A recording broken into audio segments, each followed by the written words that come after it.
एक नमस्कार दोस्तों, स्वागत है आपका एक ऐसी कहानी में जहां किस्मत बदलती है, जहां दर्द ताकत बन जाता है और जहां एक अंत एक नई शुरुआत को जन्म देता है। रात के वक्त एक सुनसान सड़क पर एक 24 से 25 साल की लड़की नंगे पैर सड़क पर बेसुध सी भागे जा रही थी। उसके कपड़े जगह जगह से फटे हुए थे और काफी पुराने और गंदे भी लग रहे थे। उसके शरीर पर कई चोट के निशान थे, कुछ जख्मों से तो खून भी बह रहा था और उसके हाथों और पैरों पर कुछ गहरे चोट के निशान बने हुए थे। उन निशानों को देखकर ऐसा लग रहा था जैसे उस लड़की को कई दिनों तक किसी ने बेड़ियों में बांध कर रखा हो। उसका आधा चेहरा जला हुआ था और वो देखने में काफी डरावनी लग रही थी, मगर इन सब के बाद भी कुछ था जो उस लड़की को अभी भी काफी आकर्षक बना रहा था, और वो थी उसकी गहरी नीली आंखें, जिनमें इस वक्त डर साफ साफ देखा जा सकता था। कहने की जरूरत नहीं थी कि उसकी ऐसी हालत होने से पहले वो लड़की काफी खूबसूरत रही होगी, मगर इस वक्त वो काफी डरी हुई थी। उस लड़की ने एक बार मुड़कर पीछे देखा जहां पर करीब 4 से 5 कारें उसका पीछा कर रही थी। ये देखकर वो खुद को बचाने के लिए जंगल की तरफ भागने लगी। भागते हुए वो एक खाई के करीब पहुंच चुकी थी, मगर उसकी शक्ति अब धीरे धीरे खत्म हो रही थी और वो कमजोर पड़ रही थी। वो जानती थी कि अगर उसने जल्दी ही कुछ नहीं किया तो वो पकड़ी जाएगी। उसके पास इस नर्क जैसी जिंदगी से बचने का सिर्फ एक ही रास्ता था, और वो था मौत का रास्ता। उसने अपने सामने गहरी खाई को देखा और अपने मन में एक फैसला कर लिया। वो अब अपनी इस नर्क से भी बदतर जिंदगी को खत्म कर देगी। ये सोचकर वो खाई की तरफ भागने लगी, मगर तभी अचानक से ही उसके पैर पर कहीं से एक गोली आकर लगी और वो लड़की एक चिक के साथ सीधा नीचे जमीन पर गिर गई। आहे! उसकी चिक दिल दहला देने वाली थी। उसके पीछे एक गहरी खाई थी और उसके सामने वही लोग खड़े थे जिनसे वो बचकर भाग रही थी। उसने जैसे तैसे खुद को संभाला और अपना सर उठाकर ऊपर देखा तो उसके सामने एक वन पीस ग्रे कलर की नी लेंथ बॉडीकॉन ड्रेस पहने एक खूबसूरत सी लड़की खड़ी थी, और उस लड़की के बगल में एक अधेड़ उम्र का आदमी और औरत खड़े थे, और उन तीनों के पीछे हाथ में गन लिए कई सारे बॉडीगार्ड्स खड़े थे। उस लड़की ने उस अधेड़ उम्र की औरत की तरफ अपनी नम आंखों से देखा और अपनी दर्द भरी आवाज के साथ बोली, क्यों? आखिर आप मेरे साथ ये सब क्यों कर रही है माँ? ये सुनकर वो अधेड़ उम्र की औरत मुस्कुराते हुए बोली, तुम्हारा जीना साक्षी के लिए अब एक खतरा बन चुका है ईशानी, इसलिए तुम्हें मरना होगा। ये सुनकर ईशानी को अपने कानों पर विश्वास नहीं हुआ। ये औरत उसकी अपनी सगी माँ थी, जो उसे जान से मारना चाहती थी, वो भी सिर्फ अपनी सौतेली बेटी साक्षी के लिए, जिसका उससे खून का कोई रिश्ता भी नहीं था। तभी साक्षी ने एक जहरीली मुस्कुराहट के साथ ईशानी की तरफ देखा और बोली, अच्छा चाच, बेचारी यीशु दी, सच कहूँ तो मुझे बहुत अफसोस हो रहा है आपको ऐसे देखकर, मगर क्या करूँ, आप अब मेरे किसी काम की नहीं है, इसलिए आपको मरना होगा दी, और प्लीज इसके लिए अपनी इस सौतेली छोटी बहन को माफ कर दीजिएगा। इतना कहकर साक्षी ने ईशानी पर गन तान दी। ये देखकर ईशानी की आंखें नफरत से भर गई। उसने इन एहसान फरामोश लोगों के लिए क्या कुछ नहीं किया था, और ये लोग आज उसी को मारने की कोशिश कर रहे थे। ईशानी ये सोचकर खुद पर ही हंस पड़ी थी। कितनी बड़ी बेवकूफ थी वो, जो उसने इन धोखेबाजों पर भरोसा कर लिया था। आज उसने अपना सब कुछ खो दिया था। ईशानी ने अपनी आंखों में नफरत लिए अपने सामने खड़े तीनों लोगों को देखा और बोली, तुम्हें क्या लगता है मुझे मारने के बाद तुम बच जाओगी साक्षी? भूलो मत कि तुम आज जो कुछ भी हो वो मेरी बदौलत हो। तुम्हारे पास अपना कहने के लिए कुछ भी नहीं है। तुम्हें ये नाम, ये पहचान, ये शोहरत सब कुछ मेरी मेहनत की वजह से मिली है, इसलिए आज अगर मैं मर गई ना, तो बचोगी तो तुम भी नहीं। दुनिया को बहुत जल्द ये सच पता चल जाएगा कि वो पेंटिंग्स जिसके दम पर तुम पूरी दुनिया में मशहूर हुई हो, वो मैंने बनाई थी, क्योंकि तुम मेरी पेंटिंग्स जरूर चुरा सकती हो मगर मेरा हुनर कभी नहीं चुरा सकती। बहुत जल्द पूरी दुनिया के सामने तुम्हारा असली चेहरा आ जाएगा और तब तुम कुछ नहीं कर पाओगी। हाँ हाँ हाँ हाँ, इतना कहकर ईशानी पागलों की तरह हंसने लगी। उसकी बातें सुनकर साक्षी भी एक पल को घबरा गई, मगर तभी साक्षी के पिता महेश ने कहा, ये पूरी तरह से पागल हो चुकी है, इसकी बातों पर ध्यान मत दो और इसे जल्दी से खत्म करो और चलो यहाँ से। ये सुनकर साक्षी ने तुरंत अपनी गन ईशानी की तरफ पॉइंट कर दी। तो ईशानी ने अपनी नफरत भरी नजरों से अपने सामने खड़े 3 बेशर्म लोगों को देखा और बोली, तुम्हें क्या लगता है कि तुम लोग मुझे इतनी आसानी से मार सकते हो? मैं अपनी मौत तुम जैसे घटिया और गिरे हुए लोगों के हाथों से कभी नहीं होने दूंगी, वरना मेरी आत्मा को कभी शांति नहीं मिलेगी। इतना कहकर ईशानी ने एक आखिरी बार मुस्कुराते हुए अपने सामने मौजूद तीनों लोगों को देखा, और इससे पहले कि कोई कुछ समझ पाता वो पीछे खाई में कूद गई। ये देखकर साक्षी, महेश और साक्षी की सौतेली माँ आरती तीनों ही हैरान रह गए। इधर ईशानी ने अपनी आंखें बंद कर ली और खाई में गिरने लगी। उसकी पूरी जिंदगी उसकी आंखों के सामने किसी फिल्म की तरह चलने लगी थी। उसकी ये जिंदगी उसके लिए किसी श्राप से कम नहीं थी और आज उसने इस श्राप का अंत कर दिया था। वो अब आज़ाद थी, अब कोई भी बेड़ियां उसे कैद नहीं कर सकती थी। उसने अफसोस के साथ अपनी आंखें बंद कर ली और अपनी बाहें फैलाकर मौत को गले लगा लिया। हे उठो जल्दी, क्या तुम यहाँ पर सोने के लिए आती हो? मैं अभी जाकर तुम्हारे बॉस से कंप्लेंट करता हूँ तुम्हारी। ना जाने इस कैफे के ऑनर ने कैसे कैसे निकम्मे एम्प्लॉयज को काम पर रखा हुआ है। इस आवाज के साथ ईशानी की आंखें खुली। उसके सर में बहुत तेज दर्द हो रहा था और उसकी आंखों के आगे उसे सब कुछ धुंधला धुंधला सा नजर आ रहा था। ईशानी ने 4-5 बार अपनी पलकें झपकाए और अपनी गर्दन घुमाकर इधर उधर देखने लगी, मगर अपने आसपास का नज़ारा देखकर वो हैरान रह गई। वो इस वक्त उसी कैफे में थी जिसमें वो 12 साल पहले पार्ट टाइम जॉब किया करती थी। ईशानी की आंखें अब पूरी तरह से खुल चुकी थी। उसने तुरंत अपने हाथ और पैरों को देखा जो कि अब बिल्कुल ठीक थे और किसी दूध से भी ज्यादा गोरे लग रहे थे। उसके शरीर पर एक भी चोट का निशान नहीं था और न ही बेड़ियों से जकड़ने का निशान था। ईशानी को कुछ भी समझ नहीं आ रहा था। क्या वो खाई से नीचे नहीं कूदी थी? उसे तो अब तक मर जाना चाहिए था। तो फिर वो यहाँ क्या कर रही थी? क्या ये कोई सपना था? ईशानी अभी ये सब सोच ही रही होती है कि तभी किसी ने उसके सामने काउंटर पर अपनी उंगलियों से नॉक किया और उससे कहा, क्या तुम ठीक हो? ईशानी ने अपना सर उठाकर देखा तो उसके सामने करीब करीब एक 25 से 26 साल का लड़का खड़ा था। ये वही लड़का था जो कुछ देर पहले ईशानी को डांट रहा था। वो लड़का इस कॉफ़ी शॉप में कॉफ़ी पीने आया था। उसका आज का दिन बहुत बुरा और थकान भरा था, इसलिए वो कॉफ़ी पीकर अपनी थकान उतारना चाहता था। मगर यहाँ आकर उसने देखा कि ये कॉफ़ी सर्व करने वाली वेट्रेस काम के टाइम पर मज़े से सो रही थी और उसके लाख उठाने पर भी उठ नहीं रही थी। उस लड़के को ईशानी के इस अनप्रोफेशनल बिहेवियर पर बहुत गुस्सा आ रहा था, मगर जब उसने ईशानी की हालत देखी तो वो सोच में पड़ गया। वो निदम से जागने के बाद काफ़ी अजीब हरकतें कर रही थी। ईशानी की हरकतें देखकर उस लड़के को बहुत अजीब लग रहा था। तभी ईशानी ने एकदम से खड़े होकर उस लड़के से पूछा, आज की तारीख क्या है? ईशानी का ये सवाल सुनकर वो लड़का उसे ऐसे देखने लगा जैसे वो किसी पागल को देख रहा हो। उस लड़के को अब बहुत गुस्सा आ रहा था, इसलिए उसने चिल्लाकर ईशानी से कहा, क्या तुम पागल हो? आज की तारीख 7 दिसंबर 2013 है। क्या तुम्हें इतना भी नहीं पता? आज का तो दिन ही खराब है। पता नहीं मैं इस कैफे में क्यों आ गया कॉफ़ी पीने। इतना कहकर वो लड़का गुस्से में भुना भुनाते हुए वहां से चला गया। वही ईशानी उस लड़के की बात सुनकर स्तब्ध हो चुकी थी। उसके कानों में तो अब तक उस लड़के की कही हुई बात ही गूंज रही थी। आज की तारीख 7 दिसंबर 2013 है। इसका मतलब कि वो 12 साल पीछे आ गई थी। इसका मतलब कि उसका पुनर्जन्म हुआ था। ईशानी को विश्वास नहीं हो रहा था। उसने एक और बार अपने पूरे शरीर को चेक किया और अपने आसपास देखने लगी। सब कुछ बिल्कुल वैसा ही था जैसा कि 12 साल पहले हुआ करता था। एक मिनट, अगर मैं 12 साल पहले आ गई हूँ तो इसका मतलब कि... ईशानी ने अपनी बात अधूरी छोड़ दी और जल्दी से काउंटर के पास रखे एक टेबल मिरर में अपना चेहरा देखने लगी। जैसा कि उसने सोचा था, उसका चेहरा बिल्कुल ठीक था और उसकी वो गहरी नीली आंखें एक नई उम्मीद के साथ चमक रही थी। उसके बाल काफी छोटे थे जो उसके कान तक आ रहे थे और कुछ बाल तो उसके माथे पर भी बिखरे हुए थे। ईशानी ने इस वक्त एक सिंपल सी पुरानी वाइट टी शर्ट और ब्लू जिस्म पहन रखा था, मगर फिर भी वो काफी आकर्षक और जोश से भरपूर लग रही थी। उसकी उम्र इस वक्त लगभग 14 से 15 साल के आसपास की लग रही थी। ईशानी ने अपने चेहरे को छुआ और अचानक ही उसके होठों पर एक मिस्टीरियस सी स्माइल तैर गई। वो वापस आ चुकी थी। वो मौत को मात देकर वापस आ चुकी थी। किस्मत को भी शायद उस पर दया आ गई थी, तभी तो किस्मत ने उस पर तरस खाकर उसे जीने का एक और मौका दिया है।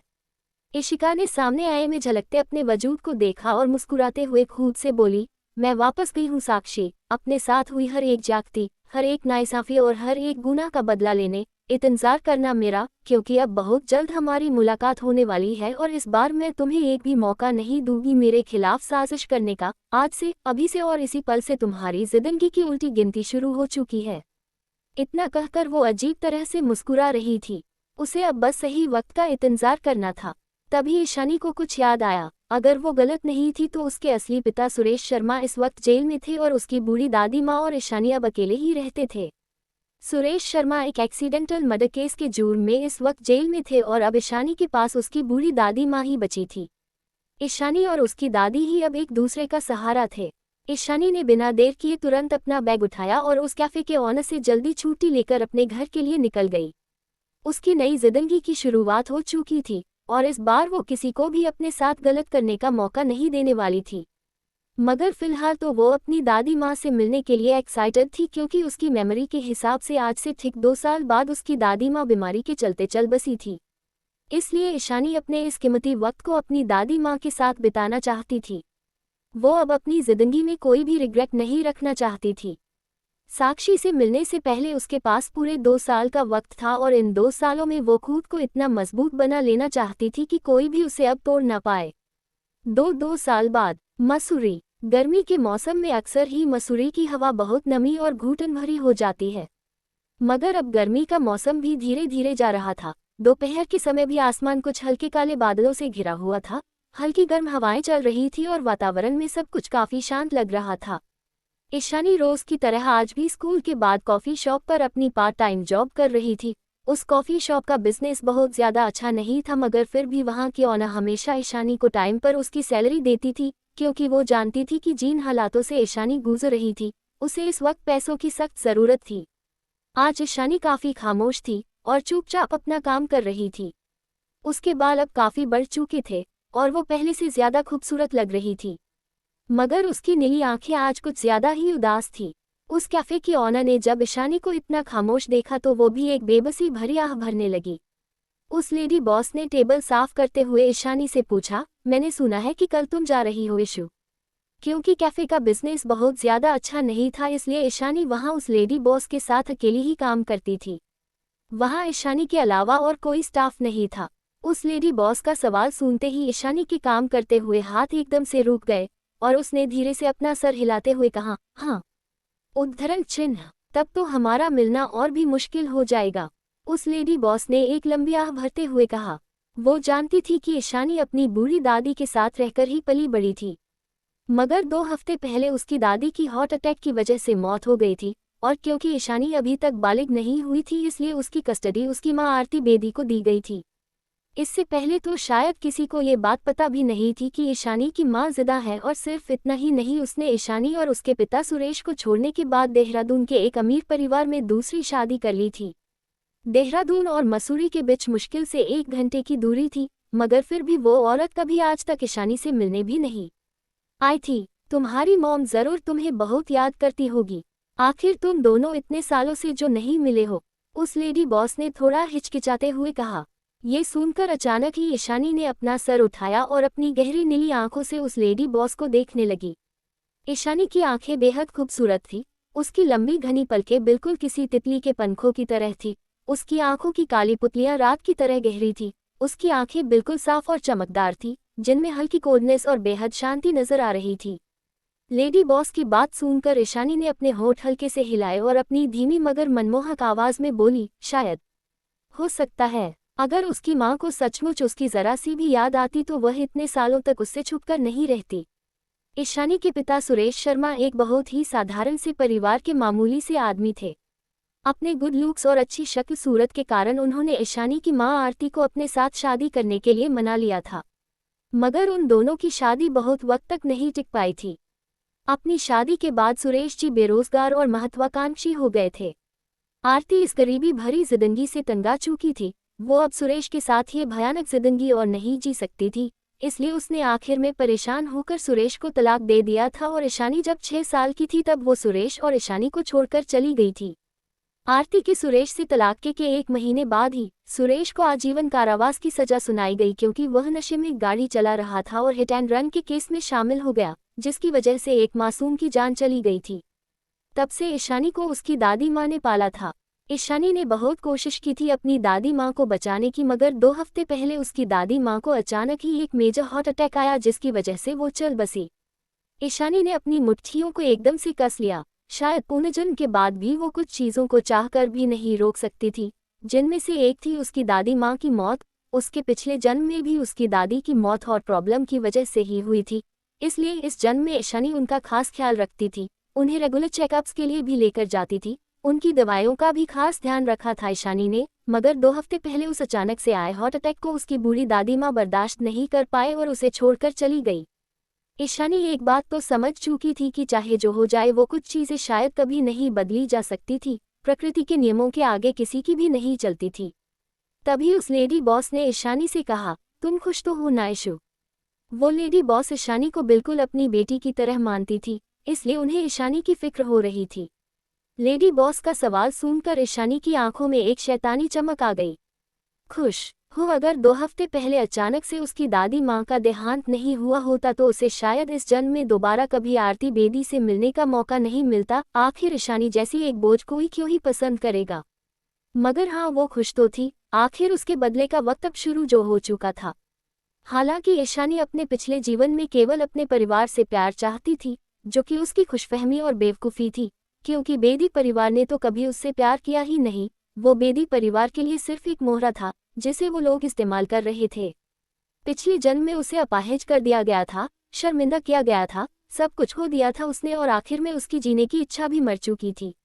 आखिरकार वह 1 साल के लिए एक मेंटल एसाइलम में बंद रही और बाद में बेदी परिवार ने मिलकर उसे उसकी जिंदगी को खत्म करने पर मजबूर कर दिया। हालांकि जब ईशानी एक बार फिर जागी तो उसे एहसास हुआ कि वह 15 साल की लड़की में बदल गई है। सौभाग्य से सब कुछ अभी शुरू हो रहा था। ईशानी अब 17 साल की हो चुकी थी और अब उसके बदले की शुरुआत का वक्त भी नज़दीक आ चुका था। कैफे की लेडी ओनर ईशानी का रिएक्शन देखकर काफ़ी सरप्राइज्ड हो चुकी थी। 2 साल पहले तक तो वो जब भी ईशानी से उसकी माँ के बारे में बात करती थी तो ईशानी के चेहरे की खुशी देखते नहीं बनती थी। वो अपनी माँ का जिक्र सुनकर खुशी के मारे 7वें आसमान पर होती थी। मगर अफसोस कि 2 साल पहले सब कुछ बदल गया था। ना जाने 2 साल पहले अचानक से ऐसा क्या हुआ जो ईशानी जैसी खुशमिजाज और चंचल लड़की एकदम से शांत और खामोश हो गई। वैसे उस लेडी बॉस को अब ईशानी के इस कोल्ड बिहेवियर की आदत हो चुकी थी। तभी अचानक से ईशानी की जिस्म की पॉकेट में रखा फ़ोन वाइब्रेट होने लगा। उसने फ़ोन निकालकर चेक किया तो उसे देहरादून के एक प्राइवेट नंबर से कॉल आ रहा था। ईशानी समझ गई कि ये उसकी सो कॉल्ड माँ आरती का नंबर था। ईशानी की नज़र एक पल के लिए फ़ोन पर फ्लैश हो रहे नंबर पर पड़ी और उसने बिना किसी हिचकिचाहट की कॉल कट कर दिया और अपने फ़ोन को साइलेंट मोड पर करके उसे दोबारा अपनी जेब के हवाले कर दिया। ईशानी को ऐसे कॉल कट करते हुए देखकर उस लेडी बॉस ने हैरानी से पूछा, किसका फ़ोन था ईशु? उद्धरण चिन्ह, पता नहीं, शायद कोई स्कैम कॉल था। ईशानी ने बेपरवाही से जवाब दिया। ईशानी का जवाब सुनकर वो लेडी बॉस उससे बोली, ठीक है, मैं घर जा रही हूँ, तुम भी कैफ़े बंद करके जल्दी घर चली जाना, आज मौसम काफ़ी खराब है, ज़्यादा देर मत करना। ईशानी ने ये सुनकर धीरे से अपना सर हाँ में हिलाया तो लेडी बॉस वहाँ से चली गई। उस लेडी बॉस का घर कैफ़े से कुछ ही दूरी पर था, इसलिए ईशानी अक्सर अपना काम खत्म कर आखिर में कैफ़े बंद करने के बाद चाबी लेडी बॉस के घर पर ले जाकर उन्हें दे दिया करती थी। आसमान गहरा काला होता जा रहा था और अचानक ही बादलों की गड़गड़ाहट हुई और बारिश होने लगी। ईशानी पहले ही कॉफ़ी शॉप में 2 घंटे और काम कर चुकी थी। उसने अपने फ़ोन में समय देखा तो रात के 10 बज रहे थे। वह एक स्टूल पर बैठी स्टिकी नोट्स को फाड़कर उन पर कुछ लिख रही थी। अचानक ही बाहर एक कार से तेज हॉर्न की आवाज़ आई। ईशानी ने अपना सिर उठाया और बाहर देखा। एक काली BMW कॉफ़ी शॉप के बाहर रुकी थी। ईशानी उस कार को देखकर धीरे धीरे सीधी बैठ गई। ड्राइवर कार से बाहर निकला और पीछे की सीट पर जाने से पहले उसने एक छाता खोला और ड्राइवर के कार का बैक डोर खोलते ही एक सजी धजी महिला कार से उतरी और कॉफ़ी शॉप में दाखिल हुई। उस महिला का चेहरा काफ़ी चमक रहा था, जिससे कि ये साफ समझ आ रहा था कि वो अपनी त्वचा का बहुत ही अच्छे से ख्याल रखती थी, मगर फिर भी उसके चेहरे के भाव बेहद भयानक थे। उस महिला ने ईशानी की ओर देखते हुए अपनी भौहें सिकोड़ ली। उसने पहले भी ईशानी की तस्वीरें देखी थी, मगर यह पहली बार था जब दोनों 11 साल बाद यूं इस तरह से आमने सामने से मिल रहे थे। ईशानी ने एक कैजुअल सी ब्लैक टी शर्ट पहनी हुई थी, जिसमें कभी कभी उसकी परफेक्ट कॉलरबोन दिखाई दे रही थी। उसकी स्मोकी ग्रे स्किनी जीन्स उसके सीधे और लंबे पैरों को और भी ज्यादा अट्रैक्टिव बना रही थी और सबसे खूबसूरत थी उसकी नीली नज़रें जो उसे सबसे अलग बनाती थी। उस महिला के साथ आए हुए ड्राइवर ने ईशानी को अपनी घिन भरी नज़रों से देखा और एक तरफ आकर खड़ा हो गया। उस महिला को देखने के बाद भी ईशानी अपनी जगह से नहीं उठी। ईशानी का ऐसा लापरवाह व्यवहार देखकर वो महिला हल्के गुस्से में आ गई। उसने अपनी मुट्ठी बिछी और अपने मन में सोचने लगी, अपनी माँ को देखने बाद भी इसने कुछ नहीं कहा, ना जाने इसे कैसे संस्कार दिए हैं उन लोगों ने। उद्धरण चिन्ह। आरती ने एक गहरी सांस ली और फिर धीरे से बोलने की कोशिश करने लगी। ईशानी, मैं आज तुम्हारे स्कूल गई थी। तुम्हारे क्लास टीचर ने कहा कि तुम पिछले कुछ दिनों से अपनी क्लास अटेंड नहीं कर रही हो। तुम आखिर स्कूल छोड़कर इस छोटी सी कॉफ़ी शॉप में अपना वक्त क्यों बर्बाद कर रही हो? आरती ने अपनी नज़रें कॉफ़ी शॉप में चारों तरफ घुमाते हुए कहा। उसे सच में बहुत वक्त लग गया था इस छोटी सी डाउन मार्केट कॉफ़ी शॉप को ढूंढने में। उद्धरण चिन्ह। आरती की बात सुनकर ईशानी ने अपनी पेन की कैप को बंद किया और धीरे से कहा, मुझे पिछले 3 दिनों से बुखार था और आज मैं थोड़ा बेहतर महसूस कर रही हूँ। इसके अलावा मैं अब अपनी दादी माँ के अंतिम संस्कार के कारण कर्ज में डूब गई हूँ, इसलिए मैं यहाँ काम करने आती हूँ ताकि मैं अपना कर्ज चुका सकूँ। उद्धरण चिन्ह। ईशानी का जवाब सुनकर आरती की जुबान अटक गई और उससे कुछ कहते ही नहीं बना। तभी आरती को कुछ याद आया और वो ईशानी से बोली, मैंने तुम्हें यहाँ आने से पहले कई बार फ़ोन किया, तुमने मेरा फ़ोन उठाया क्यों नहीं? उद्धरण चिन्ह। ईशानी ने ये सुनकर अपना फ़ोन चेक किया और अपनी भौहें चढ़ा ली।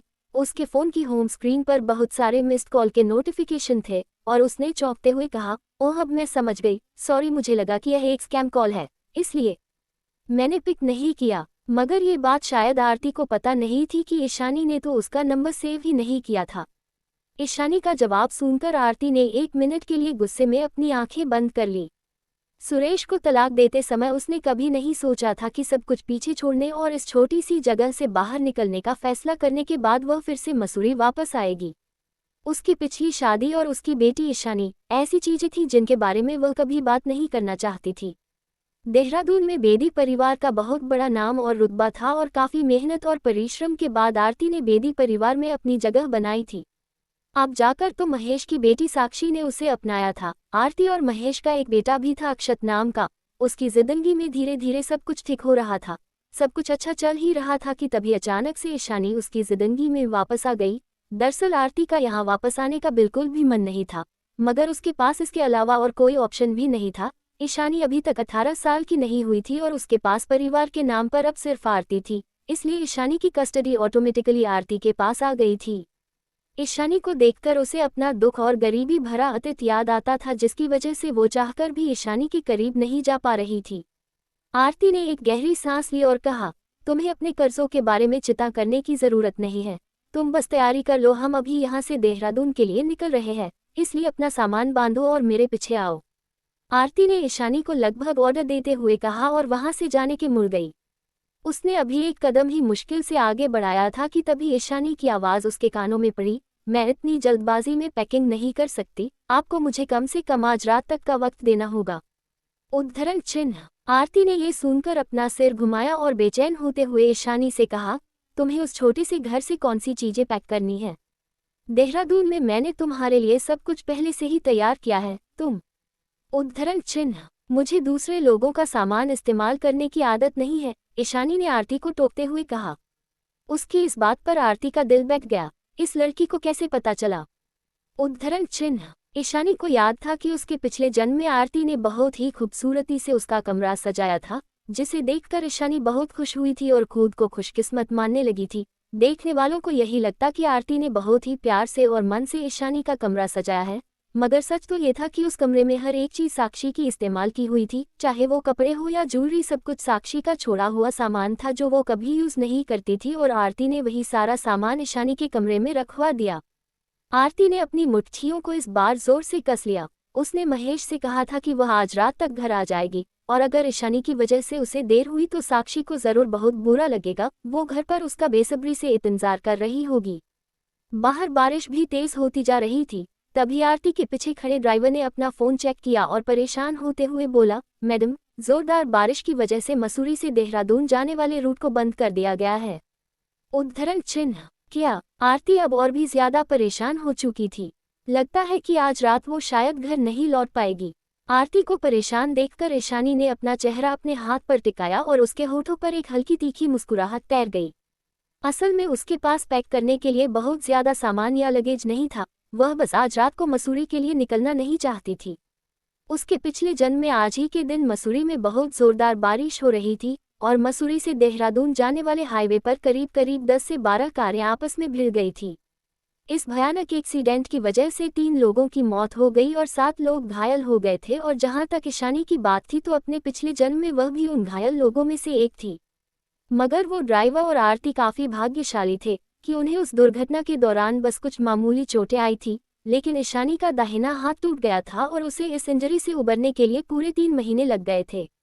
और सबसे ज्यादा गौर करने वाली बात यह थी कि उस कार एक्सीडेंट के बाद ईशानी का दाहिना हाथ कुछ काम करना बंद कर चुका था। उस एक्सीडेंट के बाद ईशानी को महसूस हुआ था कि कार में शायद कुछ जरूर कोई ना कोई प्रॉब्लम थी और वह इसकी इन्वेस्टिगेशन भी करवाना चाहती थी। हालांकि उसे आरती ने बताया था कि एक्सीडेंट की वजह से कार बहुत बुरी तरह से डैमेज हो चुकी है, जिस वजह से उस कार को डिसमेंटल कर दिया गया था, इसलिए ईशानी चाहकर भी उस कार की जांच नहीं करवा पाई थी। मगर अब जब जिंदगी ने उसे दूसरा मौका दिया है तो वो दोबारा कभी उस कार में बैठने का जोखिम नहीं उठाएगी। अब क्योंकि आज मसूरी से देहरादून लौटना मुमकिन नहीं था, आरती ने कहा, अगर ऐसा है तो फिर मैं घर पर फोन करके महेश जी को बता देती हूँ कि मैं आज रात यहाँ मसूरी में रुक रही हूँ। रमेश, हमारे लिए एक होटल रूम बुक कर दो। रमेश आरती के साथ आए ड्राइवर का नाम था। हाँ, रमेश ने कहा और अपने फोन से होटल रूम बुक करने लगा। मगर तभी ईशानी ने कहा, मैं अपने घर पर रहूंगी, अगर आप चाहे तो आप होटल में रह सकती है।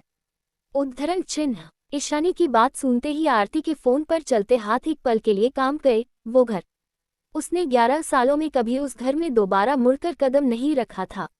मगर क्योंकि ईशानी घर पर रुकने की जिद कर रही थी, इसलिए आरती के पास कहने के लिए और कुछ नहीं था। वह बस जल्द से जल्द इस जगह से निकल जाना चाहती थी, फिर कभी वह इस गंदी जगह पर कदम नहीं रखेगी। आरती ने अपनी साड़ी के पल्लू पर अपनी पकड़ कस ली और अपने पीछे खड़े ड्राइवर से बोली, रमेश, ईशानी को पहले उसके घर छोड़ दो। उद्धरण चिन्ह। आधे घंटे बाद ब्लैक BMW मसूरी शहर के एक पुराने इलाके में दाखिल हुई। ईशानी और उसकी दादी माँ की माली हालत बहुत ज्यादा अच्छी नहीं थी, इसलिए वो मसूरी शहर के इस पुराने इलाके में रहते थे, क्योंकि वो पॉश और किसी रिहायशी इलाके में घर खरीदना अफोर्ड नहीं कर सकते थे। आखिर में कार एक सकरी गली के सामने आकर रुकी, इससे ज्यादा आगे कार नहीं जा सकती थी।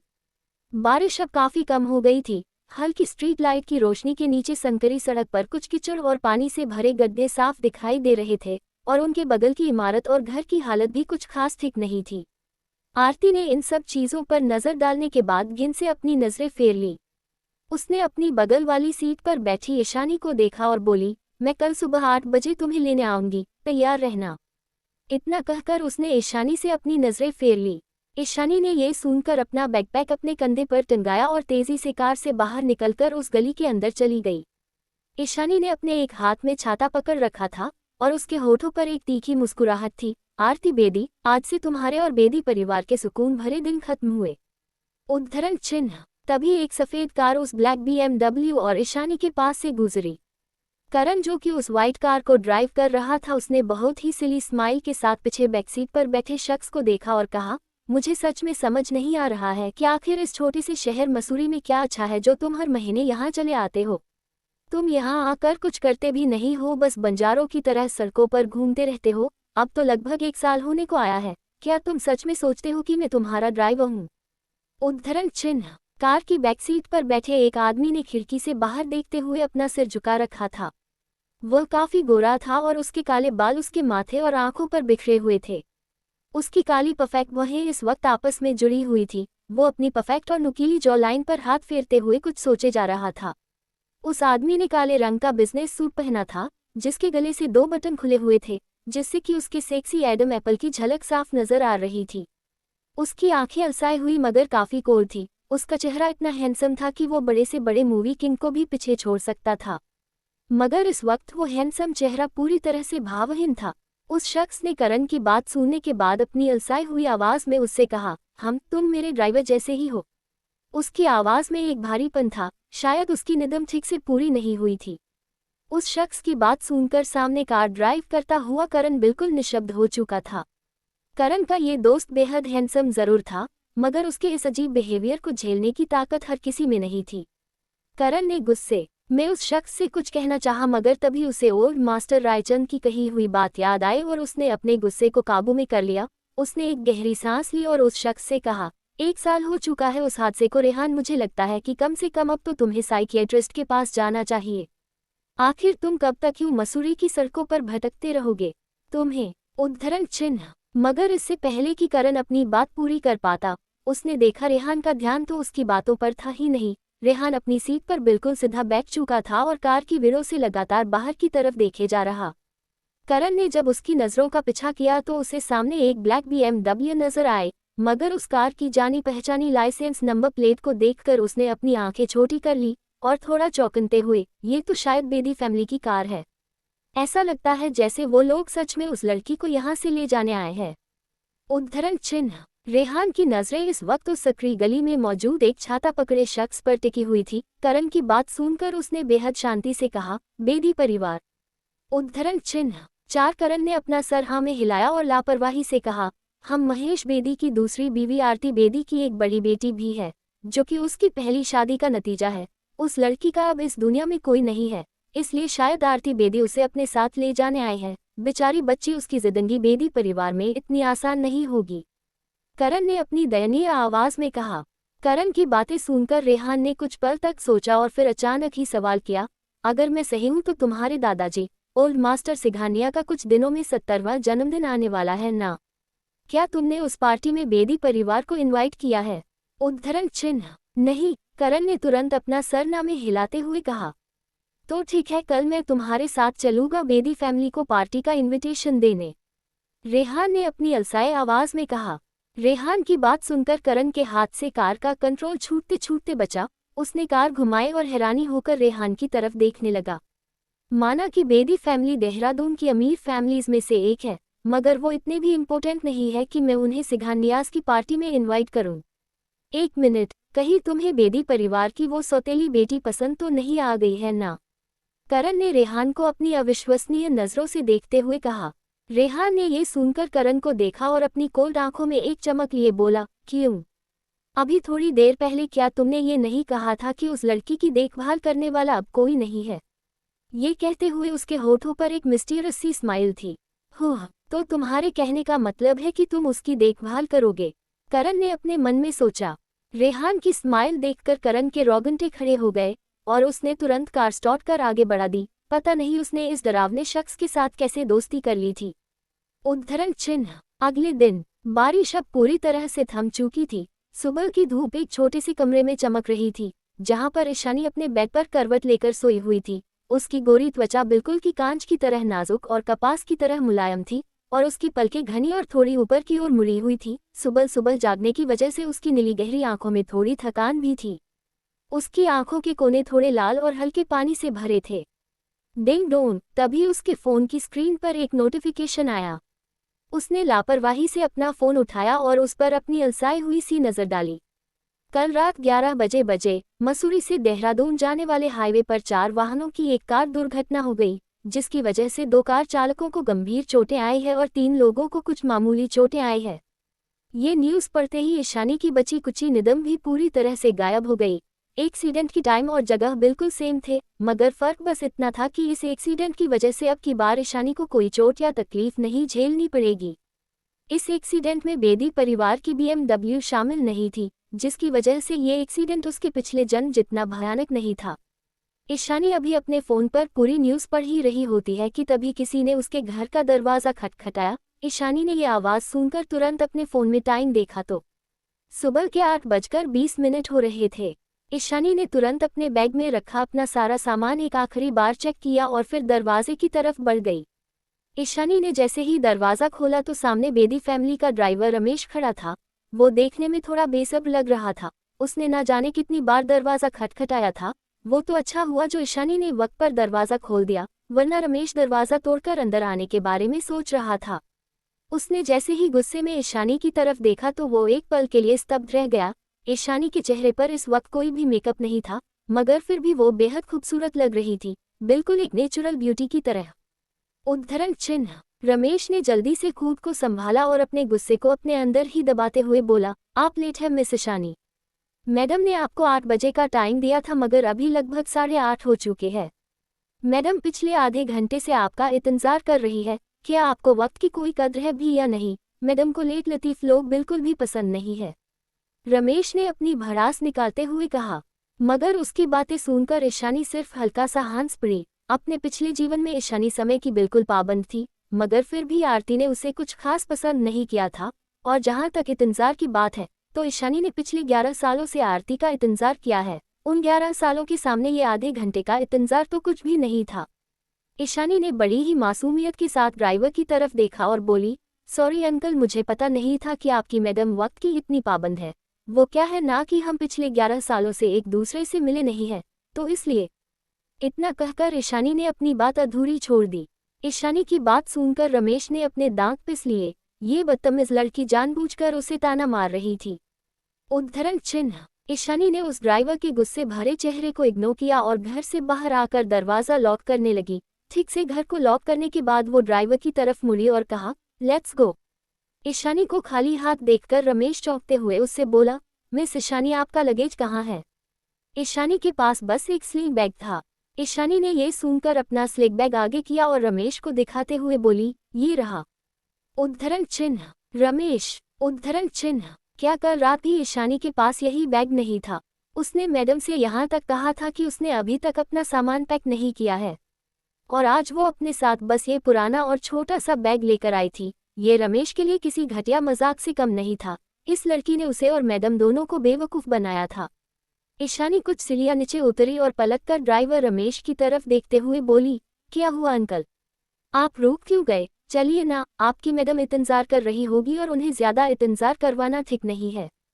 ईशानी की बातें सुनकर रमेश का खून गुस्से के मारे उबलने लगा। वो कौन था जिसने मैडम को पहले इंतजार करवाया? उसे नहीं पता था कि मैडम ये बेटी इतनी तीखी जबान वाली है। रमेश ने अपने गुस्से को जैसे तैसे काबू में किया और फिर ईशानी के पीछे चलने लगा।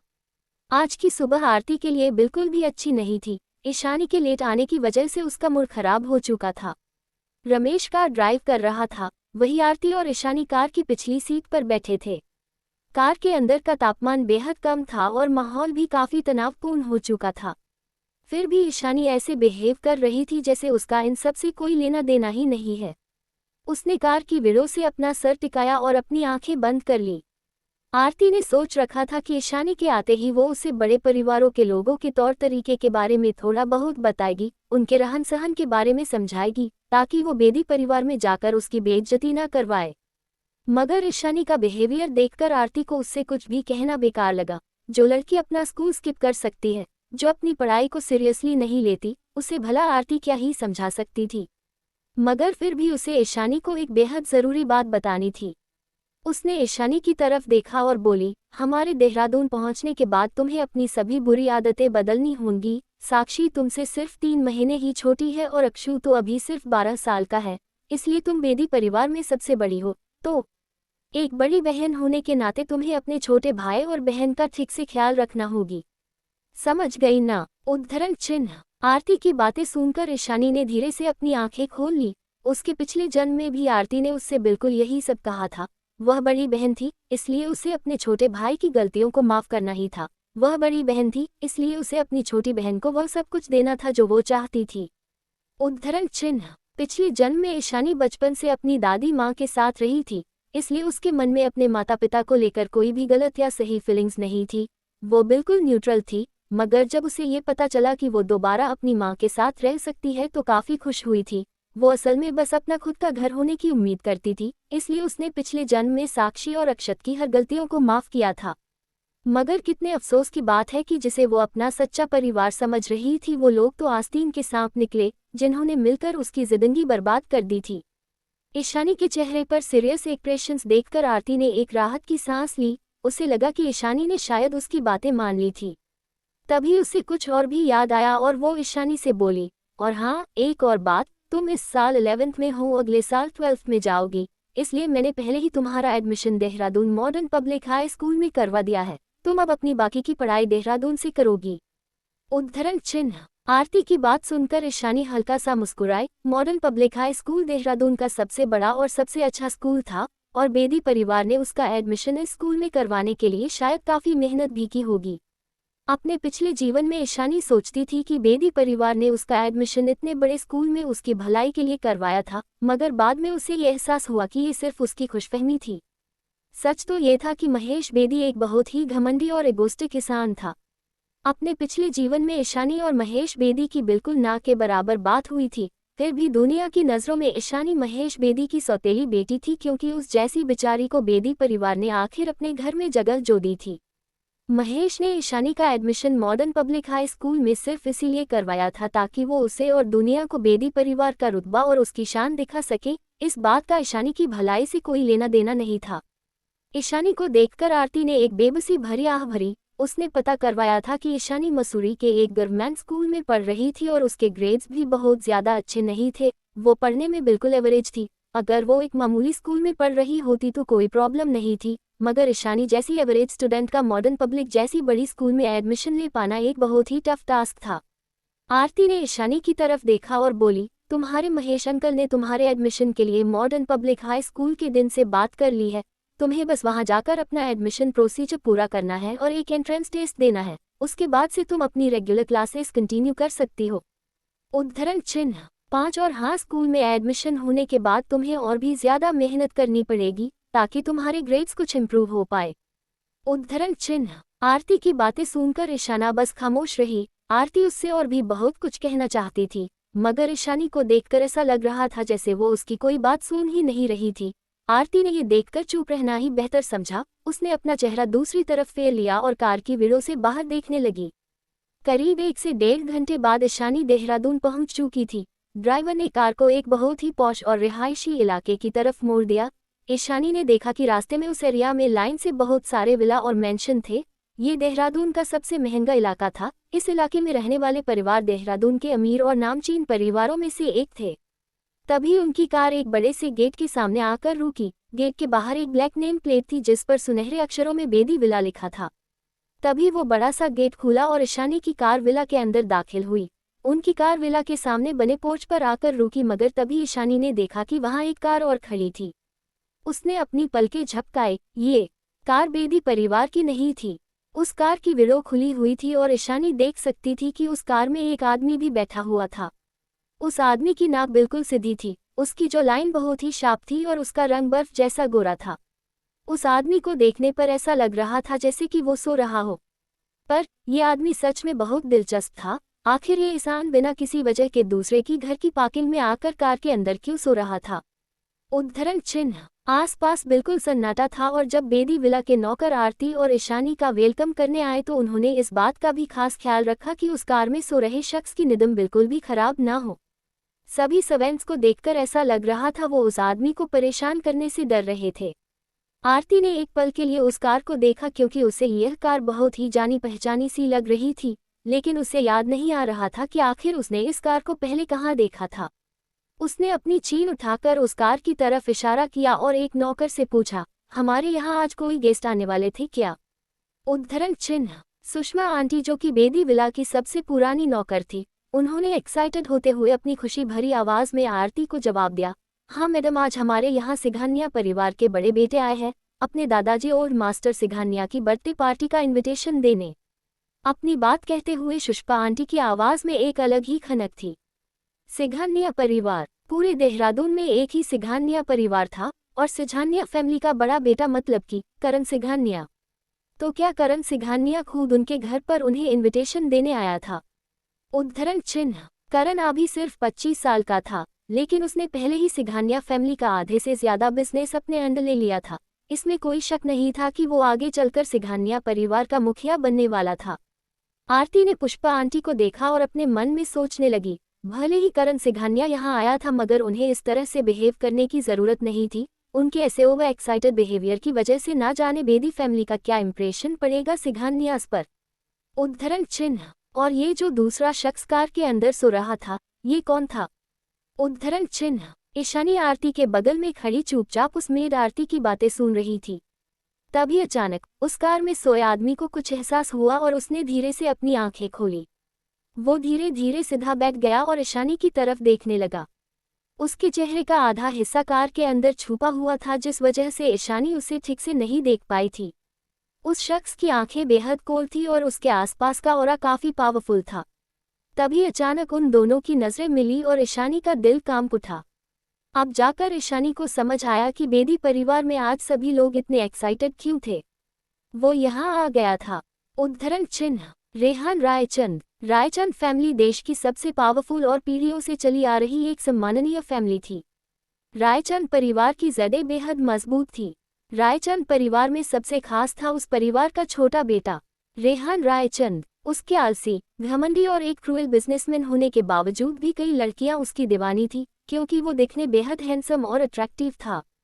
रेहान बिजनेस वर्ल्ड का बेताज बादशाह था। उसकी बिजनेस स्किल्स बहुत ही रूथलेस और क्रूएल थी। न तो वो कभी हारता था और न ही अपने दुश्मनों को कभी जीतने देता था। ईशानी अपनी पिछली जिंदगी में रेहान से सिर्फ 2 बार ही मिली थी। वो पहली बार उससे देहरादून में ही मिली थी, मगर उसकी पिछली जिंदगी के हिसाब से वो रेहान से बेदी विला में तो नहीं मिली थी। ईशानी को याद था अपनी पिछली जिंदगी में उसने रेहान के देहरादून आने के बारे में कई लोगों से सुना था। वो भी इस बात को लेकर काफ़ी क्यूरियस थी कि आखिर रेहान दिल्ली छोड़कर देहरादून जैसे छोटे से शहर में क्या करने आया था, मगर बाद में उसे पता चला था कि वो देहरादून अपने ट्रीटमेंट के लिए आया था। ईशानी ने कभी सपने में भी नहीं सोचा था कि अपनी इस जिंदगी में वो रेहान से बेदी विला में मिलेगी। ये उसके लिए किसी सरप्राइज से कम नहीं था। भले ही बेदी परिवार देहरादून का एक नामचीन और रईस परिवार था, लेकिन रायचंद परिवार के मुकाबले ये लोग कुछ भी नहीं थे। ईशानी को याद था कि उसके पिछले जन्म में रेहान का बेदी परिवार से कोई लेना देना नहीं था, वरना जिस तरह का लालची और मौकापरस्त इंसान महेश बेदी था, उस हिसाब से तो पूरे देहरादून को पता चल जाता कि रेहान का बेदी परिवार से कोई ना कोई कनेक्शन है। इसलिए वो समझ नहीं पा रही थी कि रेहान रायचंद जैसा इतना बड़ा बिजनेसमैन बेदी विला में क्या कर रहा था। बेटी परिवार तो उसके पैरों की धूल के बराबर भी नहीं था। ईशानी ने एक बात और नोटिस की, बेदी विला में आने के बाद भी रेहान अपनी कार से बाहर नहीं आया था। इसका मतलब बिल्कुल साफ था कि वो बेदी परिवार की बिल्कुल भी इज्जत नहीं करता था। उसके घमंडी और अहंकारी बिहेवियर से निपटना हर किसी के बस की बात नहीं थी।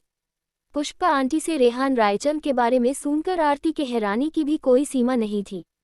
मिस्टर रायचंद हमारे रिस्पेक्टेबल गेस्ट है, आपने उन्हें अंदर क्यों नहीं बुलाया? ये बहुत ही रूड बिहेवियर है, आरती ने परेशान होते हुए कहा। ये सुनकर पुष्पा आंटी ने उसे तुरंत समझाया, मैडम, ये करण सर का ऑर्डर है। उन्होंने कहा कि मिस्टर रायचंद को कुछ दिनों से ठीक से आराम करने का मौका नहीं मिला है, इसलिए वो कार में सो गए हैं और कोई भी जाकर उनकी निदम खराब ना करे या फिर उन्हें परेशान ना करें। उद्धरण चिन्ह। हालांकि ये करण के शब्द नहीं थे, ये गोली रेहान ने करण के कंधे पर बंदूक रखकर चलाई थी। जब आरती ने इस बारे में सुना तो उसे थोड़ा अजीब लगा, मगर उसने ज्यादा कुछ पूछने की हिम्मत नहीं की। ये शख्स रेहान रायचंद था, दी ग्रेट रेहान रायचंद। उसके बारे में गॉसिप करने की आरती की हिम्मत नहीं थी। उसका रुतबा इतना बड़ा था कि वो यहाँ पर जो चाहे वो कर सकता था, और आरती उसकी निदम को डिस्टर्ब करके कोई भी बेवकूफ़ी भरी हरकत नहीं करना चाहती थी। अगर ऐसा है तो हम अंदर जा रहे हैं, आरती ने धीमी आवाज में कहा और ईशानी को अपने हाथ से पीछे आने का इशारा कर आगे बढ़ गई। ईशानी ने भी अपना स्लिक बैग अपने कंधे पर टंगाया और रेहान की कार से अपनी नजरें फेरकर आगे बढ़ गई। वो मेन गेट की तरफ जा रहे थे, तभी अचानक कार के अंदर रेहान ने कुछ पल तक अपनी नजरें छोटी कर ईशानी की पिठ को घूरा और फिर अचानक ही हंस पड़ा। कल करण ने उसे इस लड़की की पूरी इन्फॉर्मेशन निकाल कर दी थी और साथ ही साथ उसे वार्निंग भी दी थी कि वो इस लड़की को परेशान न करे, क्योंकि वो पहले ही बहुत सी परेशानियों से गुजर रही थी। मगर आज इस लड़की को देखकर रेहान को लग नहीं रहा था कि इसे कोई परेशान कर सकता है। कोई बेवकूफ़ी होगा जो इस लड़की को जानबूझकर छोड़ेगा। रेहान ने एक नज़र में ही ईशानी को परख लिया था। मॉम, आप वापस आ गई। जैसे ही ईशानी आरती के साथ विला के अंदर दाखिल हुई, ये खुशी भरी आवाज़ उसके कानों में पड़ी। ये आवाज़ हद से ज़्यादा मीठी थी। ईशानी को डर था कि कहीं उसे डायबिटीज़ ना हो जाए। ईशानी ने अपना सर उठाया और ऊपर देखा। एक उसी के हम उम्र की लड़की सीढ़ियों से उतरकर उन दोनों की तरफ आ रही थी। वाइट कलर की नी लेंथ ड्रेस में वो बिल्कुल किसी नाजुक से खिले हुए फूल की तरह लग रही थी। उसकी ड्रेस उसके परफेक्ट कर्व्स को बहुत अच्छे से निखार रही थी और उसके रेशमी चिकने काले बाल उसकी कमर तक आ रहे थे। उसकी आंखों में इस वक्त एक अजीब सी चमक थी। देखने में वो बिल्कुल मासूम और नेक दिल लग रही थी। उस लड़की को देखते ही आरती के होठों पर एक प्यारी सी मुस्कुराहट तैर गई। उसने उस लड़की को तुरंत अपने सीने से लगाया और धीरे से उसकी पिठ थपथपा दी। साक्षी, तुम तो आज संजना के साथ आर्ट गैलरी जाने वाली थी ना, तो फिर तुम घर पर क्या कर रही हो बेटा? आरती बड़े ही प्यार से पूछा। मुझे आपकी बहुत फिक्र हो रही थी, साक्षी ने आरती का बहुत ही प्यार से पकड़ते हुए कहा। वो आरती से थोड़ा दूर हुई और अपने चेहरे पर आए चिता के भावों को दबाने की कोशिश करते हुए बोली, मैंने कल मसूरी और देहरादून हाईवे पर हुए एक्सीडेंट के बारे में सुना। हालांकि मुझे पता था कि आप कल मसूरी में ही रुकी थी, मगर फिर भी मुझे आपकी बहुत फिक्र हो रही थी मॉम, और जब तक मैं आपको सही सलामत देख नहीं लेती थी तब तक मुझे चैन नहीं आता था। इसलिए मैं आज घर पर रुककर आपके लौटने का इंतजार कर रही थी। उद्धरण चिन्ह। आरती ने बड़े ही प्यार से साक्षी के चेहरे को छुआ, मगर जब उसकी नज़र साक्षी के आंखों के नीचे पड़े डार्क सर्कल्स पर गई तो उसका दिल टूट गया। तुम कल पूरी रात सोई नहीं ना? तुम्हें मेरी इतनी चिंता करने की जरूरत नहीं थी बेटा, देखो मैं बिल्कुल ठीक हूँ। उद्धरण चिन्ह। ये सुनकर साक्षी मुस्कुराते हुए बोली, पर मैं आपका इंतजार करना चाहती थी। उद्धरण चिन्ह। ये सुनकर आरती तुरंत बोली, नहीं बिल्कुल नहीं, अगली बार से तुम्हें मेरा इंतजार करने की जरूरत नहीं है। मैं तुम्हें अब ऐसा कुछ भी नहीं करने दूंगी। अगर तुम बीमार पड़ गई तो मुझसे बर्दाश्त नहीं होगा बेटा, और मेरा दिल टूट जाएगा। साक्षी ये सुनकर बस मुस्कुरा दी। 6। ईशानी एक तरफ खड़ी इस ड्रामे को काफी देर से देख रही थी। उसकी आंखों में एक व्यंग था और होठों पर मजाक उड़ाने वाली एक मुस्कुराहट थी। माँ और बेटी की क्या कमाल की जोड़ी थी। जो भी ये प्यार भरा नज़ारा देखता उसे यही लगता कि आरती और साक्षी सगी माँ बेटी है। साक्षी ने बस एक रात के लिए उसका इंतजार किया और इतने में ही आरती का उसे देखकर दिल टूट गया। मगर ईशानी ने तो 11 सालों तक उसका इंतजार किया था और बदले में उसे आरती के मुंह से माफ़ी भी सुनने को नहीं मिली थी। तभी साक्षी ने अपनी नज़रें घुमाकर ईशानी को देखा और उसके साफ और प्योर चेहरे को देखकर वो एक पल के लिए स्तब्ध रह गई। ईशानी ने आज एक सिंपल सी वाइट टी शर्ट और ब्लैक जिस्म पहना हुआ था। उसका स्लिंग बैग उसके कंधे के एक तरफ टंगा हुआ था, मगर उन सिंपल से कपड़ों में भी ईशानी बेहद खूबसूरत लग रही थी। उसके काले बाल जो कि उसकी गर्दन से थोड़ा नीचे तक आ रहे थे, उसे और भी स्टनिक बना रहे थे। उसकी गर्दन लंबी और सुराहीदार थी, और सबसे ज्यादा खूबसूरत थी उसकी नीली गहरी आंखें, जिनमें एक बार कोई देख ले तो बस डूब कर रह जाए। ईशानी की पर्सनैलिटी इतनी अट्रैक्टिव थी कि कोई भी उसे बिना एक नज़र देखे नहीं रह सकता था। साक्षी ने तुरंत अपने इमोशंस को कंट्रोल किया और मुस्कुराते हुए आरती से बोली, मॉम क्या ये ईशानी दी है? आरती को यह सवाल सुनकर थोड़ा अजीब लगा। इन बीते सालों में उसने कभी भी बेदी परिवार से ईशानी का जिक्र तक नहीं किया था, और आज ईशानी खुद सबके सामने खड़ी थी। ये सब थोड़ा अजीब था। आरती ने खुद को संभाला और साक्षी से कहा, हाँ आज से ईशानी यही रहेगी। वैसे तुम्हारे डैड कहाँ हैं? उद्धरण चिन्ह। साक्षी ने ऊपर स्टडी रूम की तरफ इशारा किया और कहा, डैड ऊपर करण भाई के साथ है। उद्धरण चिन्ह। दरअसल सिंघानिया फैमिली और बेदी फैमिली दोनों ही देहरादून के नामी परिवारों में से थे, मगर इन दोनों परिवारों के बीच कभी भी कोई करीबी रिश्ता नहीं रहा था। बेदी परिवार देहरादून की होटल इंडस्ट्री से जुड़ा हुआ था, मगर फिर भी सिंघानिया परिवार के सामने उनका कोई मुकाबला नहीं था। हालांकि साक्षी और सिंघानिया परिवार की छोटी बेटी संजना के बीच काफी गहरी दोस्ती थी। संजना करण के चाचा चाची की इकलौती बेटी थी। इस वजह से साक्षी भी करण को भाई कहकर पुकारती थी। साक्षी का जवाब सुनकर आरती ने अपना सर हाँ में हिलाया और फिर पुष्पा आंटी से बोली, ईशानी को उसका कमरा दिखा दो।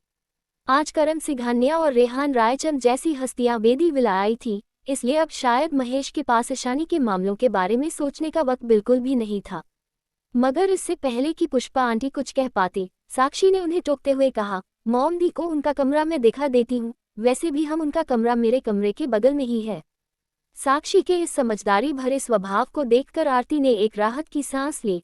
उसे डर था कि ईशानी के यहाँ रहने से शायद साक्षी को बुरा लगेगा, मगर अब साक्षी का ये शांत व्यवहार देखकर उसका डर धीरे धीरे खत्म होने लगा था। उसने शायद कुछ ज्यादा ही सोच लिया था।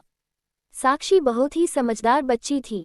ठीक है फिर, तुम ईशानी को उसका कमरा दिखा दो, उसके बाद सीधा अपने कमरे में जाकर आराम करना, आरती ने मुस्कुराते हुए कहा। तो साक्षी ईशानी को अपने साथ ऊपर लेकर जाने लगी। मगर तभी अचानक ने ईशानी को अपने चेहरे के बेहद करीब से कुछ बहुत ही तेजी से हवा के झोंके की तरह गुजरता हुआ महसूस हुआ, और ईशानी तुरंत एक तरफ हो गई। उसने अपनी आंखें छोटी कर ली। तभी एक डिग की आवाज के साथ दो चीजों के टकराने की आवाज आए और ईशानी के जस्ट बगल में टेबल पर रखा एक बहुत ही खूबसूरत सा कांच का व्हाइट और ब्लू कलर का फ्लावर वास टूटकर फर्श पर गिर गया। तभी अचानक से एक 10 से 12 साल का लड़का दौड़ते हुए ईशानी के पास आया और उसकी तरफ अपनी उंगली पॉइंट करते हुए चिखा, तुमने मेरे डैड का फेवरेट फ्लावर वास तोड़ दिया, अब तुम्हें इसके पैसे देने होंगे। उस लड़के को पूरी तरह से इग्नोर कर ईशानी ने सामने देखा और एक पल के लिए हैरान रह गई। उसे पता भी नहीं चला कि रेहान कब हॉल में आकर खड़ा हो गया था। उसके होठों पर एक हल्की सी मुस्कुराहट थी और वो अपनी इंटरेस्टिंग नज़रों से ईशानी के सामने खड़े उस छोटे लड़के को देख रहा था। क्या कोइंसिडेंस है, तुम्हारे डैड के फेवरेट फ्लावर वास की वजह से मेरी घड़ी भी टूट गई है, तो क्या तुम मुझे मेरी घड़ी के लिए पे करने वाले हो? रेहान ने बड़े ही आराम से उस लड़के से कहा। अक्षत ने जब रेहान की बात सुनी तो उसका मुंह बन गया।